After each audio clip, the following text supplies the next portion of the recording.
નમસ્કાર મિત્રો, પ્રો ગુજરાતી ચેનલમાં હું તમારું સ્વાગત કરું છું. ડેઇલી સ્ટોક ન્યૂઝ, એવા ન્યૂઝ કે જે માર્કેટ સ્ટાર્ટ થાય એ પહેલાં આપણા માટે જાણવા જરૂરી છે. એ બધા જ ન્યૂઝ આપણે ડિટેલમાં ડિસ્કસ કરવા જઈ રહ્યા છીએ. તો જે પણ મિત્રો નવા છે અથવા સબસ્ક્રાઇબ કરવાનું બાકી છે એમને સબસ્ક્રાઇબ કરવા વિનંતી છે. સૌથી પહેલાં મહત્ત્વના ન્યૂઝ ટાટા મોટર્સ તરફથી છે. JLR ઉપર સાયબર એટેક થયેલ છે.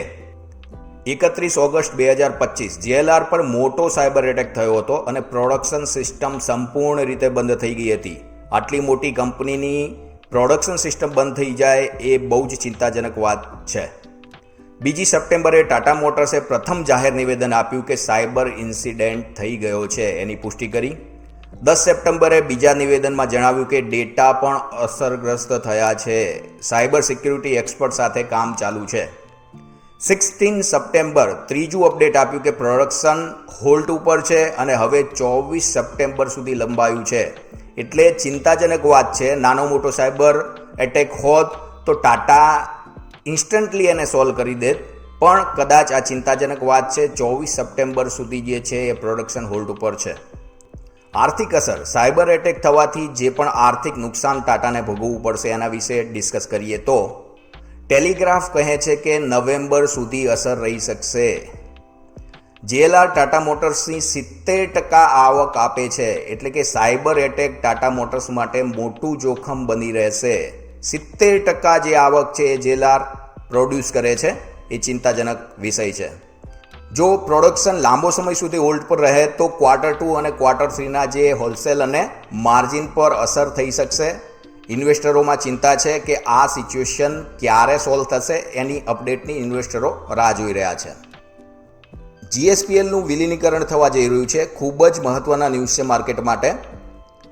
GSPC, GSPL અને ગુજરાત ગેસ આ ત્રણેય વચ્ચે સ્ટ્રક્ચર સિમ્પ્લિફાય કરવા માટે વિલીનીકરણની યોજના છે અને GSPC પ્લસ GSPL આ બંને ભેગા થઈ અને ગુજરાત ગેસ લિમિટેડ થઈ જશે. એટલે ત્રણેય કંપની મર્જ થશે અને એનું ટાઇટલ જે હવે રહેશે એ ગુજરાત ગેસ લિમિટેડ રહેશે. ગુજરાત ગેસ લિમિટેડ એ સર્વાઈવર કંપની રહેશે અને GSPC અને GSPLના શેર હોલ્ડરને ગુજરાત ગેસના શેર મળશે. GSPCના દરેક 305 શેર માટે ગુજરાત ગેસના 10 શેર મળશે. પ્રપોર્શન અહીં દેખાડવામાં આવ્યું છે. સેમ વે GSPLના જે શેર હોલ્ડર છે એને 13 શેર માટે ગુજરાત શેરના 10 શેર મળવાનું રહેશે. એપ્રુવલ મળ્યા પછી સ્ટોકમાં વધુ ઉછાળો આવી શકે છે. આ ન્યૂઝ કદાચ માર્કેટ માટે પોઝિટિવ સાબિત થઈ શકે. હવે NCC લિમિટેડ એને વોટર સેગમેન્ટમાં એક ઓર્ડર મળ્યો છે, એના વિશે આપણે ડિસ્કસ કરી જઈએ. ડિટેલમાં જોઈએ તો NCCને બિહાર સરકાર તરફથી 290 કરોડનો સિવિલ કન્સ્ટ્રક્શન ઓર્ડર મળ્યો છે. આ ઓર્ડર પાણી સંબંધિત ઇન્ફ્રાસ્ટ્રક્ચર યોજના માટે છે અને કમ્પ્લીશન માટે 2.5 વર્ષનો સમય મળ્યો છે. ફાઇનાન્શિયલ યર 26નું Q1માં NCCને 3660 કરોડના ઓર્ડર મળ્યા હતા. NCCનું કુલ ઓર્ડર બુક હવે 70,000 કરોડથી વધુ થઈ ગયું છે. એટલે બહુ જ સ્ટ્રોંગ કહી શકાય એવી ઓર્ડર બુક NCCની થઈ ગઈ છે. NCC પ્રકરણમાં ઓટોવિન્સ અને નવા ઓર્ડરના કારણે NCCનું સ્ટોક આજે બજારમાં ચર્ચામાં છે. શેરના ભાવ છે એ લગભગ 1.86%નો એમાં વધારો થયો હતો મંગળવારે. અદાણી એન્ટરપ્રાઇઝ માટે એક ન્યૂઝ છે કે અદાણી એન્ટરપ્રાઇઝને કેદારનાથ રોપવેનો પ્રોજેક્ટ મળેલ છે. ડિટેલમાં જો આપણે ડિસ્કસ કરીએ તો અદાણી એન્ટરપ્રાઇઝને 4081 કરોડનો કેદારનાથ રોપવેનો પ્રોજેક્ટ મળ્યો છે. આ રોપવે સોનપ્રયાગથી કેદારનાથ સુધી એટલે કે લગભગ 12.9 કિલોમીટર લાંબો હશે. ઓલમોસ્ટ 13 કિલોમીટર લાંબો રોપવે, એટલે બહુ જ મોટી એચિવમેન્ટ છે. યાત્રાળુઓ માટે 9 કલાકનો જે પગપાળા પ્રવાસ હતો એ હવે 36 મિનિટમાં કમ્પ્લીટ થઈ જશે. યાત્રાળુઓને સુવિધા મળશે. દર વર્ષે 20 લાખ યાત્રાળુ કેદારનાથ આવે છે અને રોપવે 1800 યાત્રીઓ પ્રતિ કલાક પ્રતિ દિશા લઈ જશે. એટલે 1800 યાત્રીઓને 1 કલાકમાં પહોંચાડવાની સુવિધા છે. પ્રોજેક્ટ 6 વર્ષમાં બનશે અને પછી 29 વર્ષ સુધી અદાણી રોપવે એને ચલાવશે. બજાજ ફિનસર્વના બહુ જ મહત્વના ન્યૂઝ છે. બોમ્બે હાઈકોર્ટનો એક ચુકાદો આવ્યો છે, એને ડિટેલમાં જોઈએ. બજાજ ફિન્સની subsidiary Bajaj Allianz general insurance સ્પોટલાઇટમાં છે. પીએમ ફસલ બીમા યોજના હેઠળ 374 કરોડના એડિશનલ પેઆઉટ માટે જે મહારાષ્ટ્ર સરકાર દ્વારા માંગ કરવામાં આવી હતી એ બોમ્બે હાઈકોર્ટ દ્વારા રદ કરવામાં આવી છે. એટલે બજાજ ફિન્સ માટે આ રાહતના સમાચાર છે. હાઈકોર્ટે રાજ્ય સરકારના પત્રો અને ખેડૂતોની પીઆઈએલ બંને ડિસમિસ કરી છે. ચુકાદો કંપની માટે ઘણો પોઝિટિવ છે, જે એના શેરને પોઝિટિવ અસર કરી શકે છે. મેટલ સેક્ટર જગતમાં જે પણ આર્થિક બદલાવ થઈ રહ્યા છે એની મેટલ સેક્ટર ઉપર પોઝિટિવ અથવા નેગેટિવ જે પણ અસર થઈ રહી છે એને ડિસ્કસ કરી જઈએ. ડિટેલમાં જોઈએ તો બેઝ મેટલ્સ જેમ કે કોપર છે, એલ્યુમિનિયમ છે, ઝીંક છે, આયર્ન છે, આ બધા જ પોઝિટિવ મુવમેન્ટમાં અત્યારે દેખાય છે. મેટલ સેક્ટર આજે ખૂબ જ મજબૂત છે, કારણ કે યુએસ ફેડ તરફથી 25 બેઝિસ પોઈન્ટનો રેટ કટ ઓલમોસ્ટ કન્ફર્મ જેવો છે. ડોલર ઇન્ડેક્સ ઘટી રહ્યો છે. ગોલ્ડ, સિલ્વર જેવા કોમોડિટી માટે ફાયદાકારક છે. ગોલ્ડ 1,12,000 સુધી પહોંચી ગયું છે, 10 ગ્રામનો ભાવ છે. સિલ્વર અને પ્લેટિનિયમ પણ આઉટ પરફોર્મ કરી રહ્યું છે.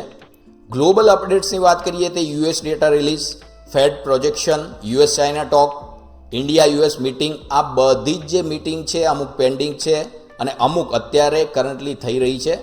તો આની અસર, આ મીટિંગ કેવી રહેશે એની અસર ઓલ ઓવર માર્કેટ ઉપર પડશે, જેની ઇન્વેસ્ટરો રાહ જોઈને બેઠા છે. હવે વનતારા એનિમલ ફેસિલિટી જે છે એનો કેસ સુપ્રીમ કોર્ટમાં ચાલતો હતો. મિત્રો, ડાયરેક્ટ રીતે આ સ્ટોકને અફેક્ટ થાય એવા ન્યૂઝ નથી, પણ જ્યારે કોઈ પણ લિસ્ટેડ કંપનીના રિલેવન્ટ ન્યૂઝ કે જે સુપ્રીમ કોર્ટમાં ચાલતા હોય એ એની ગુડવિલ અથવા શાખ સાથે જોડાયેલા હોય છે, એટલા માટે આપણે આ ડિસ્કસ કરી રહ્યા છે. વનતારા પર wildlife smuggling, money laundering, foreign trade law violation જેવી ગંભીર ફરિયાદો કરવામાં આવી હતી. કુલ 40,633 પ્રાણીઓ વનતારા દ્વારા રેસ્ક્યુ અથવા કેર એક્વિઝિશન થયેલ છે. સુપ્રીમ કોર્ટે કહ્યું છે કે વનતારાની એનિમલ કેર ક્વોલિટી આંતરરાષ્ટ્રીય ધોરણથી પણ સારી છે. હવે કોઈ પણ ઓથોરિટી ફરીથી આ મુદ્દે કેસ નહીં લઈ શકે. વનતારાને સંપૂર્ણ ક્લીન ચીટ મળી છે, એટલે રિલાયન્સની ગુડવિલ માટે સારું છે. જો કોઈ પણ પ્રોબ્લેમેટિક ન્યૂઝ આવ્યા હોત તો ડાયરેક્ટ શેરને એફેક્ટ ન થાત, પણ કંપનીની ગુડવિલ ડેફિનેટલી હર્ટ થાય છે. મિત્રો, નેશનલ લેવલના ન્યૂઝની વાત કરીએ તો ભારતનો ઓગસ્ટ ટ્રેડ સ્કોર આપણે જોઈ લઈએ. ડિટેલમાં જોઈએ તો ઓગસ્ટમાં ભારતનું ટ્રેડ ડેફિસિટ ઘટીને $26.5 મિલિયન થયું છે, જે જુલાઈ કરતાં ઓછું છે, એટલે પોઝિટિવ ન્યૂઝ છે. યુએસ સાથે એક્સપોર્ટ એપ્રિલથી લઈને ઓગસ્ટ દરમિયાન $40.4 બિલિયન થયા, એટલે કે 20% વધારો થયો છે. એક્સપોર્ટ વધ્યું છે, સારી વાત છે, પણ એનું રીઝન એ છે કે આ ગ્રોથનું મુખ્ય કારણ ઓગસ્ટ 7થી જે 50% ટેરિફ લાગવાની હતી, એટલે આપણા જે વેપારીઓ છે એમણે 7 તારીખ પહેલાં મેક્સિમમ માલ અમેરિકામાં ડમ્પ કરી દીધો હતો, એના લીધે આ એક્સપોર્ટ વધારે દેખાડે છે. ચાઇના ઇમ્પોર્ટ $51.5 બિલિયન થયા, 10% વધારો. આ ડિપેન્ડન્સી ચિંતાજનક છે. એટલે ચાઇનાથી ઇમ્પોર્ટ વધ્યું છે, જે ડિપેન્ડન્સી દેખાડે છે, અને એ ડેફિનેટલી આપણા માટે એક રેડ સિગ્નલ છે. રશિયામાંથી ઇમ્પોર્ટ ઘટ્યું છે, અને એનું મેઇન રીઝન એ છે કે ઓલ ઓવર વર્લ્ડમાં ઓઇલ પ્રાઇસ ઘટી છે, અને જેથી કરીને રશિયામાંથી જે ઓઇલ ઇમ્પોર્ટ કરીએ છીએ એ પર્ટિક્યુલર ઓગસ્ટમાં ઓછું થયું છે. મિત્રો, હવે ઇન્ટરનેશનલ ન્યૂઝની વાત કરી લઈએ. જ્યારે પણ માર્કેટ સાથે જોડાયેલા હોઈએ છીએ ત્યારે ઇન્ટરનેશનલ ન્યૂઝ એ માર્કેટને વધારે એફેક્ટ કરતા હોય છે, જેની ઉપર નજર રાખવી ખૂબ જ જરૂરી છે. US China talk. ડિટેલમાં જઈએ તો યુએસ અને ચાઇના વચ્ચે ટિકટોક માટે ફ્રેમવર્ક ડીલ બની ગઈ છે એવા ન્યૂઝ છે. પ્રેસિડેન્ટ ટ્રમ્પ અને શી જિનપિંગ શુક્રવારે ડીલ ફાઇનલ કરશે. ટિકટોક યુએસ ઓનરશિપ હેઠળ આવશે, અને આવું થશે એટલે એના ઉપર જે બેન થવાનો ખતરો હતો એ ટળી જશે. યુએસ એમ્બેસેડર ગ્રીરે કહ્યું છે કે ટ્રમ્પ સાથે સતત વાતચીત થઈ રહી છે, અને ડિસ્કશન છે આ બાબતે એ ખૂબ જ પોઝિટિવ છે. એક્સપર્ટ અનુમાન અથવા તારણ. અત્યારે યુએસમાં જે પણ રેટ કટ બાબતે અથવા ઇકોનોમી બાબતે જે પણ ડિસ્કશન ચાલુ રહ્યું છે એના રિલેવન્ટ આ પોઈન્ટ છે. ડિટેલમાં જોઈએ તો યુએસ ફેડરલ રિઝર્વ સપ્ટેમ્બરમાં 25 BPS રેટ કટ કરશે આવું એક્સપર્ટનું અનુમાન છે અને ડિસેમ્બર સુધીમાં 3 ભાગમાં કુલ 25 કરીને 75 BPS કટ થાય એવી સંભાવના વ્યક્ત કરી છે.